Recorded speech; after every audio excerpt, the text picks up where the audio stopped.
వైఎస్ఆర్సీపీ ప్రభుత్వ హయాంలో జగన్మోహన్ రెడ్డి ముఖ్యమంత్రిగా ఉన్నటువంటి సమయంలో ఆంధ్రప్రదేశ్లో భారీగా లిక్కర్ కుంభకోణం జరిగిందని పార్లమెంటు వేదికగా ఎంపీ శ్రీకృష్ణదేవరాయ గారు కొన్ని వ్యాఖ్యలు చేసినటువంటి నేపథ్యంలోనే కేంద్ర హోంశాఖ మంత్రి అమిత్ షా గారు శ్రీకృష్ణదేవరాయని రిపోర్టులతో సహా తన దగ్గరికి రమ్మని కోరారని, తరువాత ఆంధ్రప్రదేశ్లో జరిగినటువంటి ఆ లిక్కర్ కుంభకోణం మీద ఆయన ఆరా తీసినట్లుగా ఇప్పుడు జగన్మోహన్ రెడ్డి మీద ఆయన చర్యలు తీసుకునేందుకు సిద్ధమైనట్లుగా కొన్ని వార్తలు వస్తున్నటువంటి నేపథ్యంలో అసలు వారిద్దరి భేటీలో ఏం జరిగింది, లిక్కర్ కుంభకోణం మీద కేంద్ర హోంశాఖ మంత్రి అమిత్ షా ఆరా తీశారా లేదా అనేది మనం విశ్లేషణ చేసుకుందాం. ప్రస్తుతం మనతో పాటున్నారు ప్రముఖ రాజకీయ విశ్లేషకులు, ప్రముఖ సీనియర్ జర్నలిస్ట్ దుర్గావడ్లమణి గారు. వారితో మాట్లాడదాం. దుర్గారు నమస్తే అండి. నమస్తే అండి. పార్లమెంట్ వేదికగా శ్రీకృష్ణదేవరాయ ఎంపీ ఆయన జగన్మోహన్ రెడ్డి హయాంలో ఆంధ్రప్రదేశ్లో భారీగా మద్యం కుంభకోణం జరిగింది అంటూ కొన్ని వ్యాఖ్యలు చేసినటువంటి నేపథ్యంలోనే అమిత్ షా గారు ఈ లిక్కర్ కుంభకోణం మీద ఆరా తీశారని, అందులో భాగంగానే ఈ ఎంపీని అమిత్ షా కలవమన్నారని, రిపోర్టులతో సహా తన దగ్గరికి రమ్మన్నారని, అందుకే లావు శ్రీకృష్ణదేవరాయ ఆ రిపోర్టులను తీసుకొని అమిత్ షాకి జరిగినట్లుగా వివరించారని, ఇప్పుడు అమిత్ షా గారు జగన్మోహన్ రెడ్డి మీద చర్యలు తీసుకునేందుకు సిద్ధమయ్యారని రకరకాల వార్తలు వస్తూ ఉన్నాయి. అసలు ఏం జరిగింది ఆ భేటీలో? మొన్న పార్లమెంట్లో సోమవారం లావు శ్రీకృష్ణదేవరాయలు మద్యం కుంభకోణం మీద ఆంధ్రప్రదేశ్లో జరిగింది, వైఎస్ఆర్ పార్టీ అంటే జగన్మోహన్ రెడ్డి హయాంలో జరిగిన దాని మీద ఆయన మాట్లాడుతూ 4,000 కోట్లు దుబాయ్కి తరలించుకుపోయారని, అంటే బినామీ పేర్లతో మొత్తం దాని మీద ఆయన వివరణ ఇచ్చాడు. మొత్తం అంటే సోమవారం నాడు లోక్సభలో ఇచ్చినప్పుడు దీని మీద అది అమిత్ షా గారు దాన్ని విని ఆయన పిలిపించుకున్నారు. ఎవరిని? శ్రీకృష్ణదేవరాయలు ప్రత్యేకంగా. ఆయన మొత్తం వివరంగా అడిగారు, అన్ని ఎంక్వైరీ చేశారు. ఆయన ఏంటి అసలు ఏం జరిగింది, ఏంటి ఎలా జరిగింది అంత ఆయన మళ్ళీ అంతా మొత్తం చెప్పారు. వీళ్ళు ఎలాగ లిక్కర్ సిండికేట్ అయ్యి, అంటే ముందుగా అడ్వాన్స్గా డబ్బులు తీసేసుకుని తర్వాత ఎట్లా వీళ్ళు ప్రజల్ని ఏమార్చారు, ఇట్లా వాళ్ళు అంటే సొంత బ్రాండ్స్ తయారు చేసి ఎవరెవరిని మోసం చేశారు, ప్రజల్ని ఎట్లా దోచుకున్నారు, మొత్తం ఎన్ని వేల కోట్లు దండుకున్నారు. మనకు తెలుసు 3,100 కోట్లు ఆల్రెడీ తాడేపల్లికి మిథున్ రెడ్డి ఇచ్చాడన్న విషయం. సో ప్రతి ఒక్కటి అతను ఆయనకి ఎక్స్ప్లెయిన్ చేయటమే కాకుండా ప్రతిదానికి నా దగ్గర ఆధారాలు ఉన్నాయని ఆయన చెప్పడం జరిగింది. ఇది విని అమిత్ షా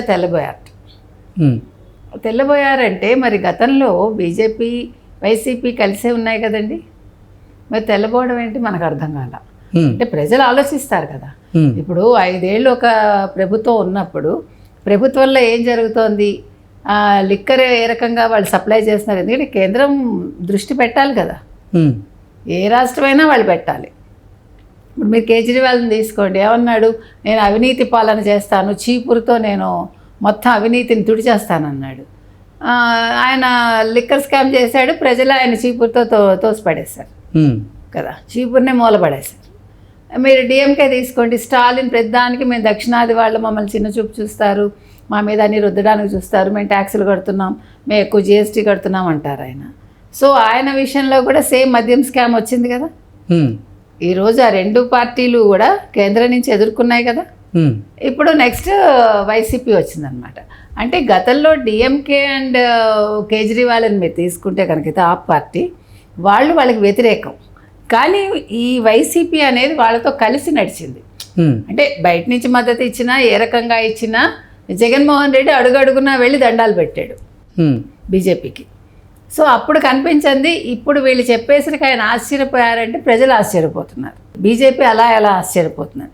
తప్పలేదండి, ఎందుకంటే మాట్లాడతారు, ఖచ్చితంగా మాట్లాడతారు. 5 ఏళ్ళు ఇంత జరుగుతూ ఉంటే ప్రజలు ఆడవాళ్ళు వాళ్ళ పుస్తెలు తెగిపోతే చాలామంది కల్తీ మద్యానికి వాళ్ళ ఆరోగ్యం పాడైపోయి లివర్ దెబ్బతిని రకరకాల రోగాల బారిన పడి వాళ్ళు చనిపోతే మరి కేంద్రం దృష్టి పెట్టాలి కదా. ఇవాళ మీరు పిలిచి ఏదైతే మాట్లాడారో ఇది మీరు 2 ఏళ్ల క్రితమో 3 ఏళ్ల క్రితమో మాట్లాడి ఉండుంటే ఇంత అక్రమాలు జరిగి ఉండవు.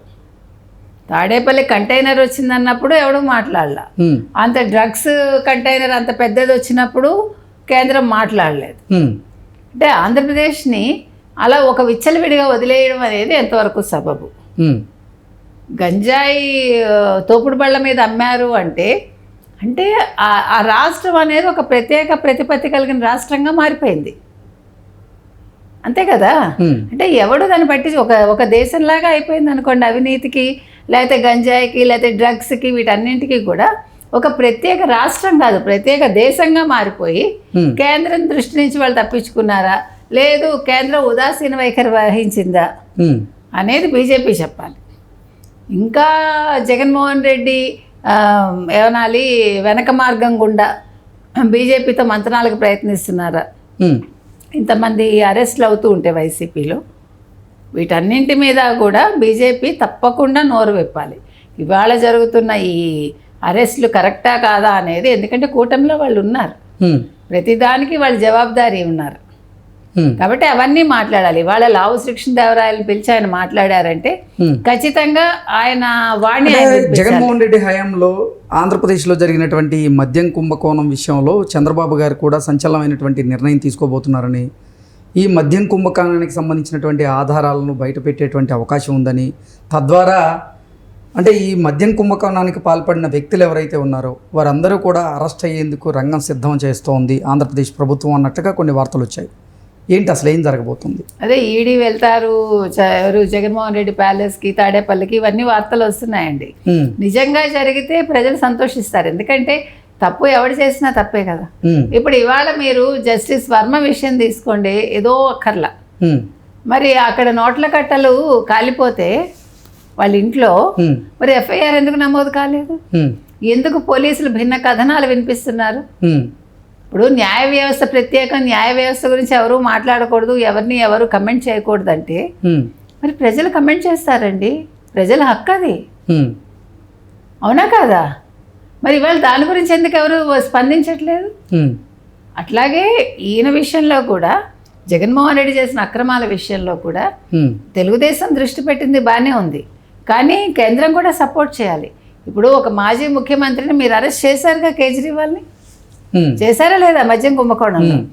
సో అదేవిధంగా జగన్మోహన్ రెడ్డిని అరెస్ట్ చేయించండి.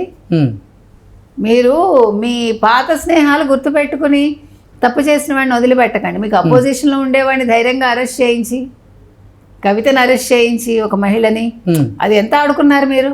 ఇప్పుడు కవిత విషయంలో కూడా ఎన్ని జరిగాయండి. మరి ఇప్పుడు ఆంధ్రప్రదేశ్లో జగన్మోహన్ రెడ్డి హయాంలో జరిగినటువంటి మద్యం కుంభకోణం మీద కేంద్ర హోంశాఖ మంత్రి అమిత్ షా ఆరా తీశారు కదా, జగన్మోహన్ రెడ్డి మీద చర్యలు తీసుకునేటువంటి అవకాశం లేదంటారా? మరి ఉండాలనే చెప్తున్నాను, ఎందుకంటే లేదంటే మాత్రం వాళ్ళకే నష్టం. ఎటువంటి చర్యలు ఉంటాయి? ఎటువంటి చర్యలు అంటే ఇప్పుడు ఈడీ వెళ్ళాలి, విచారణ చేయాలి, విచారణ మళ్ళీ సంవత్సరాల తరబడి పొడిగించకుండా త్వరితగతిని వాళ్ళు ముగించి అది అరెస్ట్ చేయాలి ఎవరిని, జగన్మోహన్ రెడ్డిని ఖచ్చితంగా. అదే విధంగా మిథున్ రెడ్డి అరెస్ట్ కావాలి. విజయసాయి రెడ్డి హస్తం కూడా ఉందంటున్నారు, అందుకే ఆయన రిజైన్ చేశాడని. కాబట్టి ఇవన్నీ మొత్తం బయటకు వచ్చి ఇప్పుడు ఈ దుబాయ్ వెళ్ళడంలో కూడా విజయసాయి రెడ్డి పాత్ర ఉంది అంటున్నారు, ఈ డబ్బు. ఎందుకంటే ఆయన హవాలా గతంలో కూడా ఆయన అదే కదా చేశాడు, 43,500 కోట్ల విషయంలో ఏదైతే ఉందో, అలాగే ఇది కూడా క్విట్ ప్రోకో ఎట్లా చేశాడో ఈ డబ్బు దుబాయ్ వెళ్ళడంలో కూడా విజయసాయి రెడ్డి హస్తం ఉంది. ఇవన్నీ తెలిసే ముందుగా ఆయన జాగ్రత్త పడి ఆయన రిజైన్ చేసి ఆయన బీజేపీ మద్దతు కోసం వెయిట్ చేస్తున్నాడు అని అంటున్నారు. సో లెటస్ సీ, అంతే, మనం ఏం చేయలేము ఇప్పుడు బీజేపీ, ఎందుకంటే వాళ్ళు దృష్టి పెట్టి వాళ్ళు త్వరితగతిన అన్ని నిర్ణయాలు తీసుకోవాలండి. బీజేపీ హ్యాస్ టు ప్రూవ్ వాళ్ళు సరిగానే ఉన్నాం, మేము ఎవరికి కొమ్ము గాయట్లేదు అనేది వాళ్ళు ప్రూవ్ చేసుకోవాలి. ఓకే అండి, థ్యాంక్ యూ సో మచ్.